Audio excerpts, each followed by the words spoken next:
Magandang araw po sa ating lahat. Maraming salamat po sa pag-imbita sa forum po na ito. Well, very important siguro na banggitin na ho natin yung inabot nito pong unang hearing po ng House Infrastructure Committee.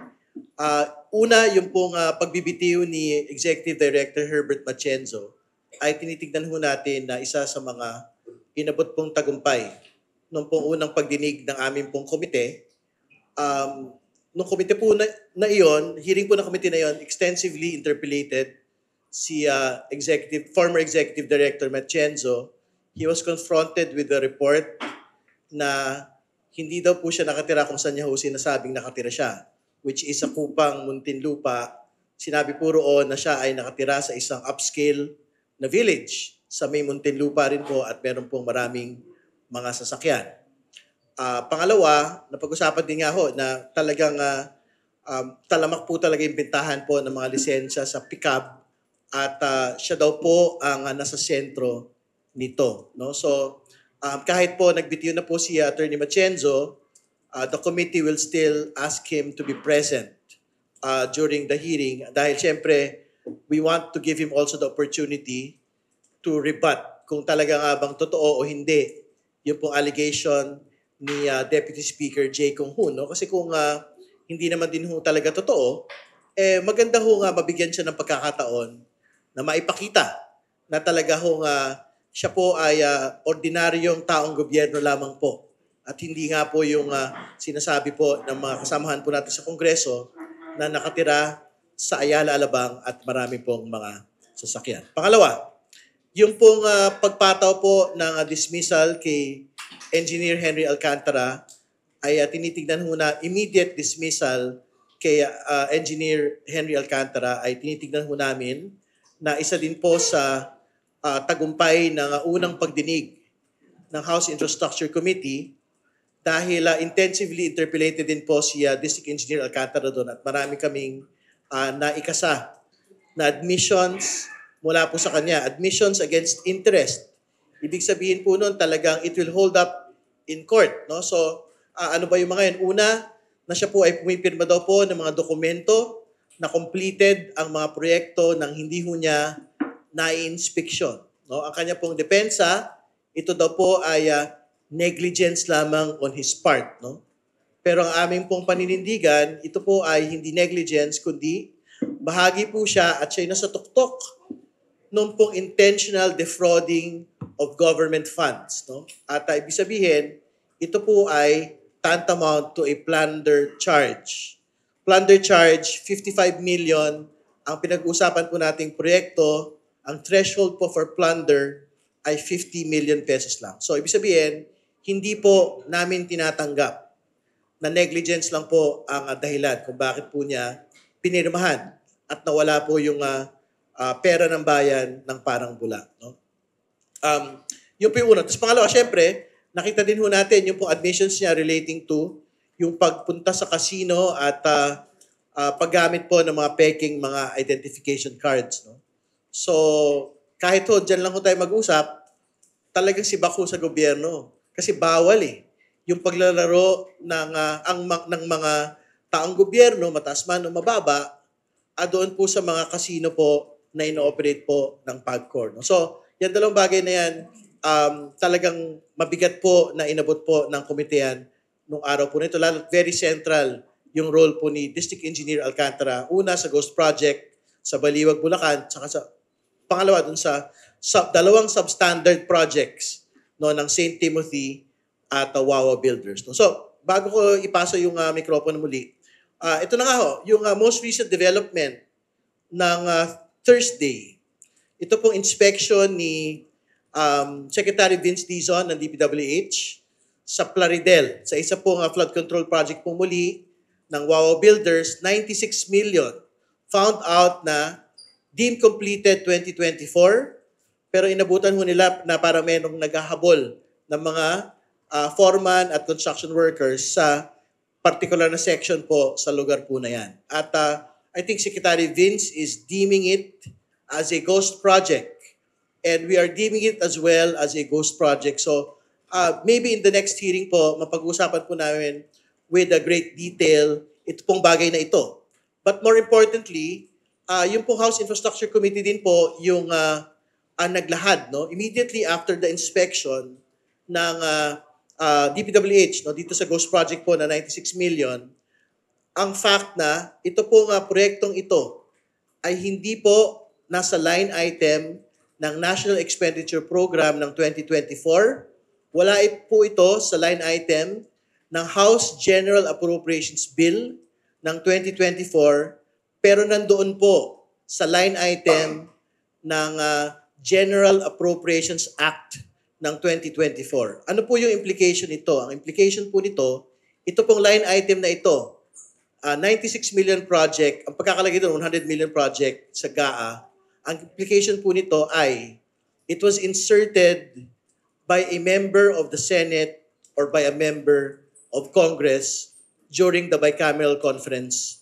Committee. No? So, ibig sabihin, the investigative logic of the committee would definitely be, we would have to ask the members of the Bicameral Conference Committee of 2024, alam po ba ninyo kung sino po yung nag-propose nito pong line item po na ito for flood control sa Plaridel, Bulacan. No? So, necessarily, kailangan po naming maimbitahan yung po mga miyembro ng Bicameral Conference Committee, including former House Appropriations Chair Elizalde Zaldico and former Senate Finance Committee Chair Sonny Angara at yung lahat po ng mga kasama nila doon po sa Bicameral Conference Committee po na yon, ng taon po na yon. Di po ba pag may insertion, hindi naman nawawala yung author? Dapat alam kung sino nag-insert. Kaya gusto ko silang malaman. Hindi ko talaga po alam kasi I was never part of the BICAM. I was never a member of the Appropriations Committee. I was never a member of the small committee. So hindi ko po alam yung sagot. Kaya I think like what I said, the implication, the necessary investigative logic of this is to basically just ask the members of the Bicameral Conference Committee. Yung pong program of works, kanina nag-originate? Sa district o sa region? Yan pong program. Yung program of work, para nakalimutan kong buuin, no? So yan ho yung one step of investigating who the proponent is, no? The second step is actually asking Henry Alcantara in the next hearing. Meron bang lawmaker na nagko-coordinate sa'yo for this particular project? Doon ho natin malalaman kung senador ba o congressman yung pong nag-propose or or kung siya ba, or kung si Henry Alcantara din ba, yung pinanggalingan nitong program of works. But, again, hindi ho mailalagay ni Henry Alcantara yan sa BICAM. Kasi, pwede hong ilagay ni Henry Alcantara yan sa NEP. Kasi yan ho yung yan din yung inadmit niya doon po sa hearing po namin. Yung pong mga ghost project and substandard projects, nasa NEP po yun. So, tinanong namin siya, yung sa unang tatlo ho na sinisiyasat, yung unang ghost, tsaka yung dalawang substandard, ang sabi niya, yes po, ako po yung nag-propose niyan. Kaya nga ho yan nasa NEP. No? Basically, ganun po yung pagkakasabi niya. Siya din daw po yung nag-implement po.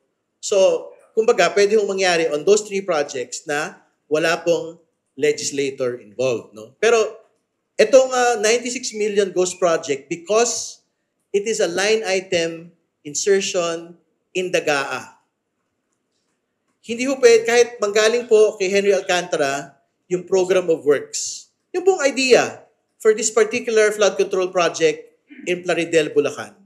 He will not be able to place it into the line item of the Bicameral Conference Committee or the GAA without coordinating with a particular congressman, without coordinating with a particular senator. Kung siguro mag-numbers game tayo kasi parang hindi naman natin pwedeng isulat yung pangalan ng 300 kongresista na possible. So dahil ano pong district yan nandoon? First Engineering District po.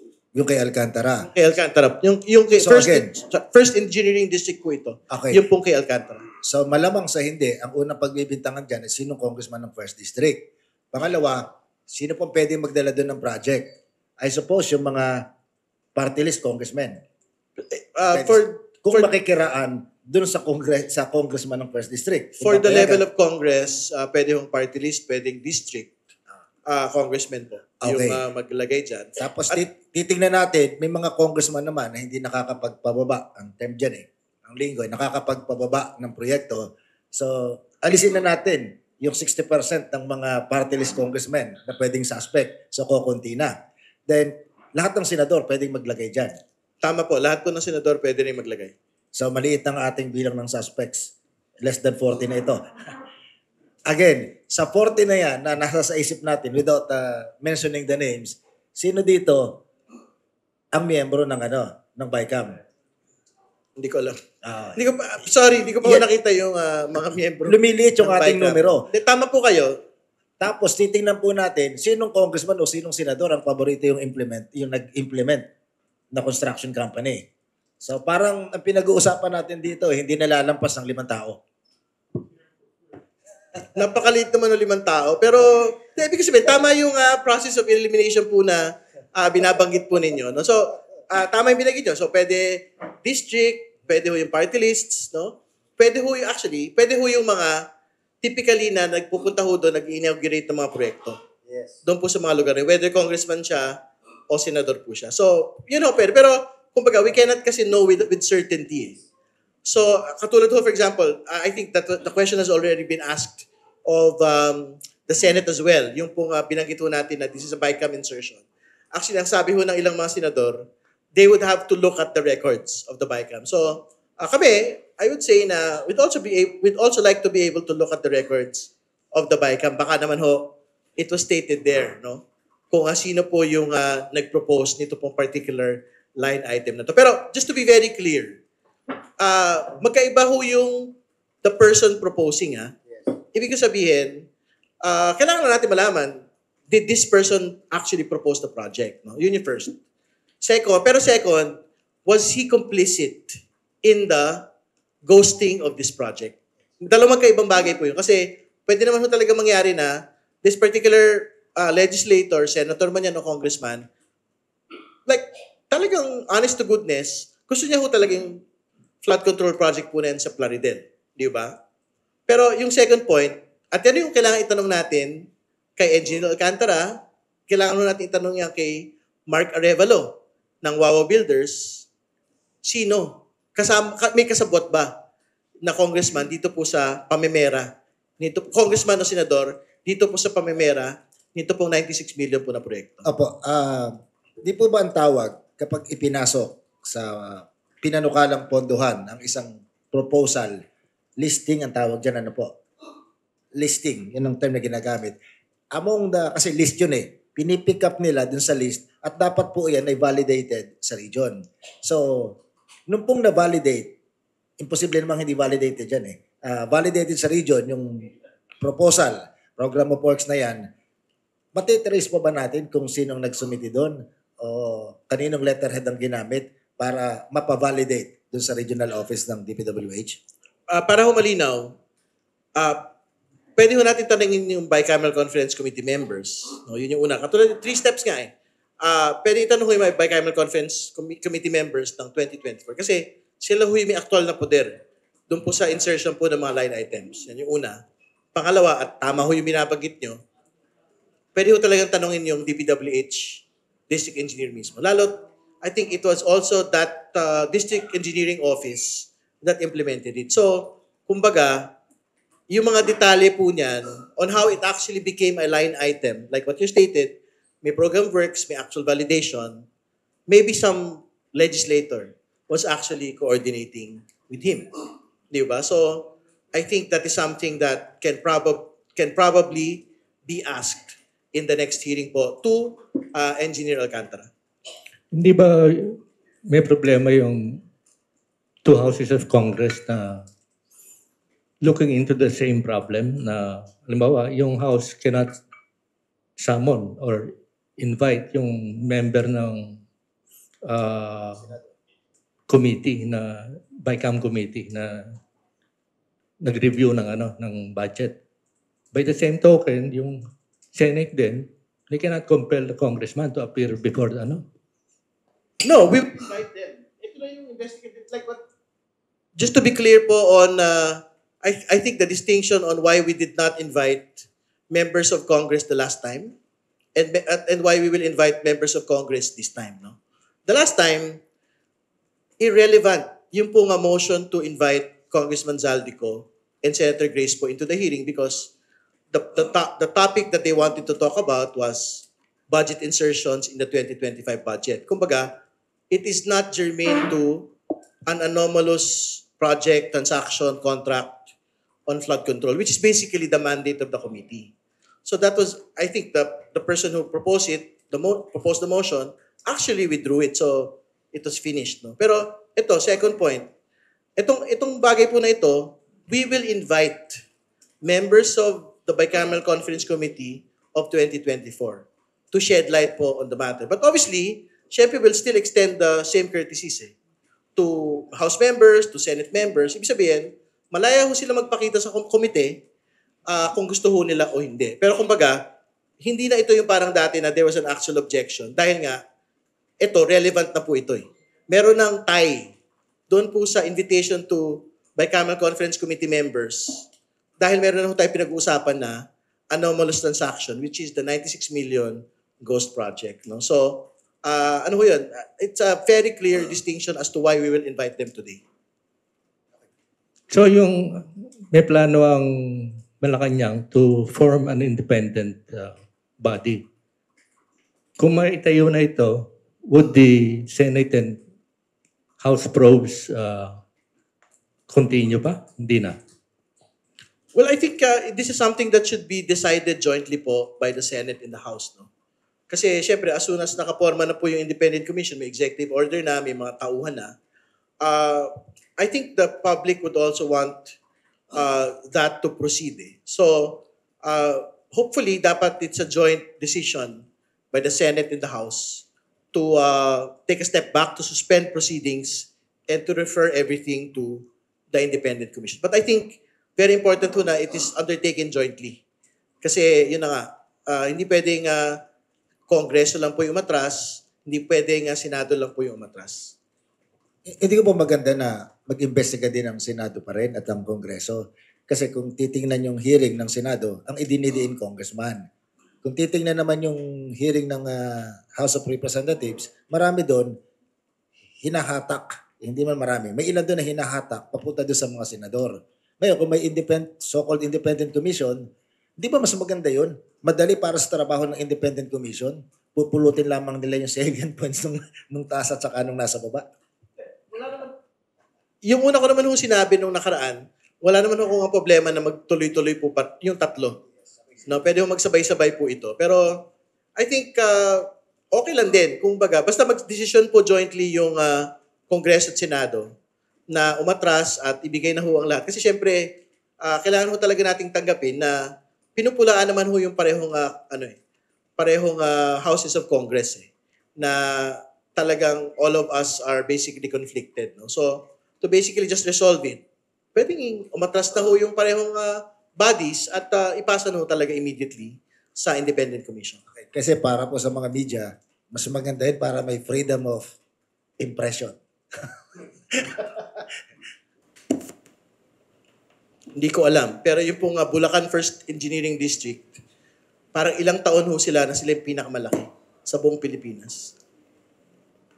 Parang, I think there's a news report on it Even previous to this administration, parang malaki na ho talaga daw yung nakukuha nilang mga pondo. And, well, to be fair, pwede rin naman ho talagang malaki ho nakuha nilang pondo dahil, yun na nga, marami ho talagang bahain na lugar po dito. So, isang bagay yun. Pero pangalawa, baka yun din ho yung naging temptation para sa mga DPWH official na gawin ho itong mga ginawa po nila sa mga proyektong ito.